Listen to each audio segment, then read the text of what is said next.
Assalamualaikum warahmatullahi wabarakatuh. Nama saya Muhammad Fajar Nuriski dari kelas 11 IPA 4 akan mengerjakan tugas biologi. Untuk jawaban nomor 1. Jadi, setelah saya analisis gangguan yang diderita oleh Pak Rudi ini termasuk penyakit kifosis, yaitu penyakit yang terjadi ketika tulang belakang khususnya punggung bagian atas mengalami bengkok atau tidak normal. Penyakit ini memang bisa diderita oleh banyak kalangan dari usia muda sampai usia tua. Namun yang lebih banyak mengalami penyakit ini adalah orang yang sudah lanjut usia. Kenapa demikian? Karena pada masa muda mereka melakukan contohnya seperti posisi duduk yang salah dan mengangkat berat badan yang lebih dan mengangkat beban yang lebih berat dan sehingga mengharuskan tulang belakang kita agak bengkok.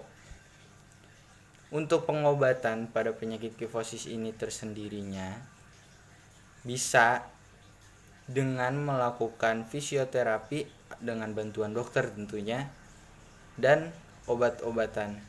Kalau memang sudah terlalu parah bisa dilakukan dengan operasi.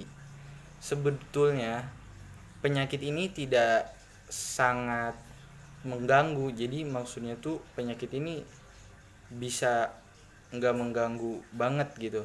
Namun kalau emang yang udah parah banget nih penyakitnya itu bisa mengakibatkan fatal, kayak misalkan sesak napas kayak gitu, karena kan dia tuh kayak tertekan gitu dan mengalami kesulitan gerak sehingga aktivitas pun bisa terganggu. Untuk jawaban nomor 2. Nah, kenapa wanita lebih sering mengalami osteoporosis? Karena tulang wanita itu lebih kecil dibandingkan dengan tulang laki-laki dan pertumbuhan pada tulang wanita tertingginya terjadi pada usia 18 tahun.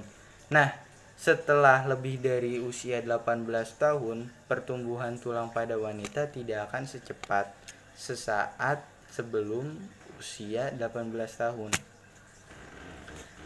Opsi kedua.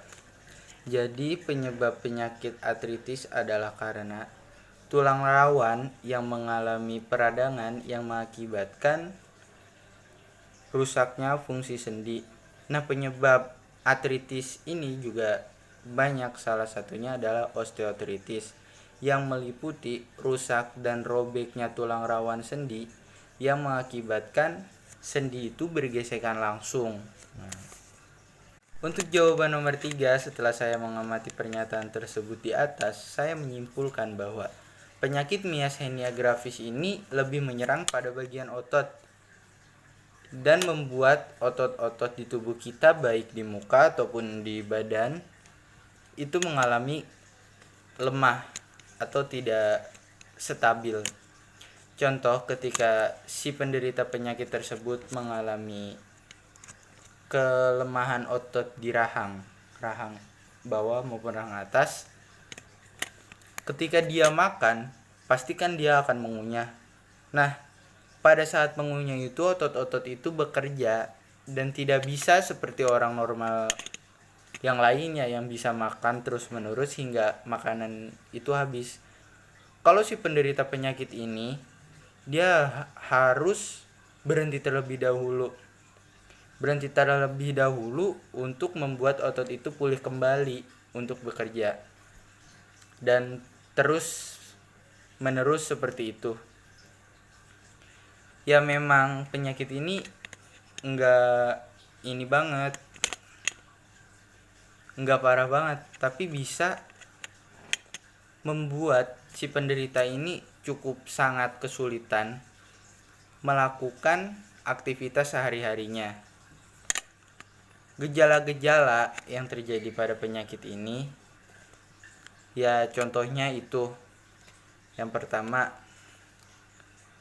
merasa kelelahan, sulit bernapas, dan ketika penglihatannya itu agak melihat objek itu menjadi dua atau ganda kayak buram gitu.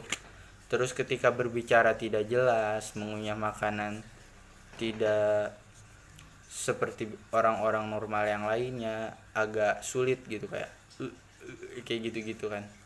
Nah, begitu.